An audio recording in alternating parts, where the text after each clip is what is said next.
We're here with the new Colorado head coach, Jon Embree. Jon, pleasure to meet you. Thanks for being here. Thanks for having me. And so you're not exactly new to the Pac-12. We remember you from your days at UCLA staff. Can you talk a little bit about your journey to get here as head coach of the Buffs? Well, it seems like it's been a long journey. You know, I was an assistant coach at Colorado for 12 years, and then UCLA here for 3, and then went to the NFL for 5 years, and now I'm finally back. And, of course, not only are you back with the team and now the head coach, but you're in a new conference. Can you talk about joining the Pac-12 and what you expect out of the new structure, the divisions, championship game, and your team's competitiveness? Well, this is exciting times for our university. You know, it's a great fit for us from an academic and athletic standpoint. Our footprint is the Pac-12 as far as alumni base, so we'll have a lot of fans at away games. It'll be easier for our fans to travel. You know, obviously we're not going to Ames or Waco, you know, so we get to go to L.A., Seattle, San Francisco, so that'll help our fan base from that standpoint. But it's exciting. This is a great conference, and I think Larry Scott's done a great job as far as trying to get us the exposure that we need. I didn't really appreciate the conference until I came in here at UCLA and got the chance to be here. There's a lot of talent. There's a lot of uniqueness to the conference. You know, a lot of the schools seem like they have two rivals. You know, the one true rival, then the one school that kind of dislike as much as their rivals. So I'm excited for our players, you know, because we'll be recruiting California and having an opportunity to bring them back home every year will help us. And I'm excited for our players to have a chance to come back home and play in front of family and friends.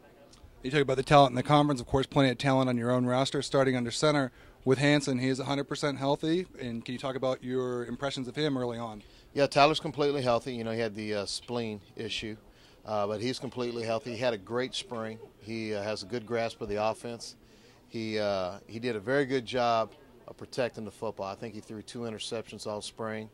And so I don't know if that's him or if we just have bad defensive backs.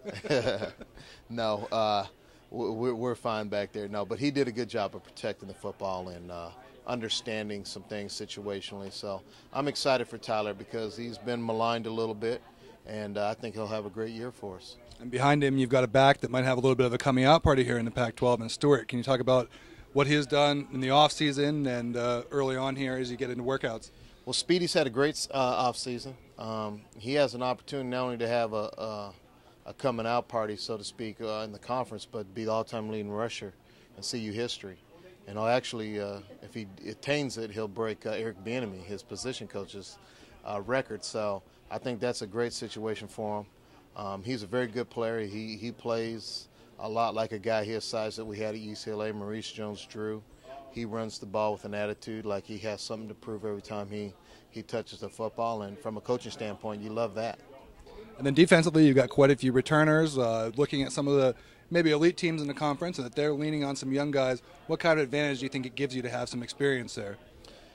Well, you know, what does do in a new defense and an offensive scheme, some of the experience is negated, but what this experience will do for us is they shouldn't be overwhelmed when they go into a hostile environment or playing a big game.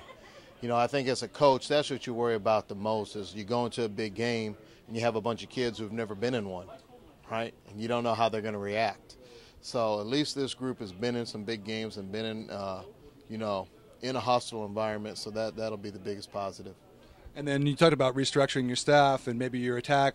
What can we look for maybe new out of the Buffs this year heading into the Pac-12 that we didn't see last year in the Big 12?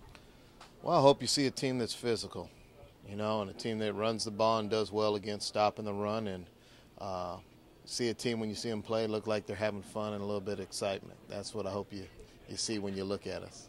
And then lastly, you think it's an advantage coming into a structure that's like the Big 12 where you've got the 2 divisions, you've got the championship game. Mm-hmm. You guys have that experience where really no other team in the conference does. Right. You know, I don't know if it's an advantage. You know, my last 2 years at Colorado, we played in the Big 12 championship game, won it once. You know, it's really, I don't know if the fans really understand the excitement and what they're in for. The great thing about what they're doing here is somebody's going to host it as a home game. And that's going to be a real unique experience for both of those teams. It's the championship game, you know, been in the NFL playoffs and obviously been in some BCS bowl games. That that environment of a championship game is really, really special, and it's something that you hope every kid on your team gets to experience at some point. Well, Coach Embree, thank you very much.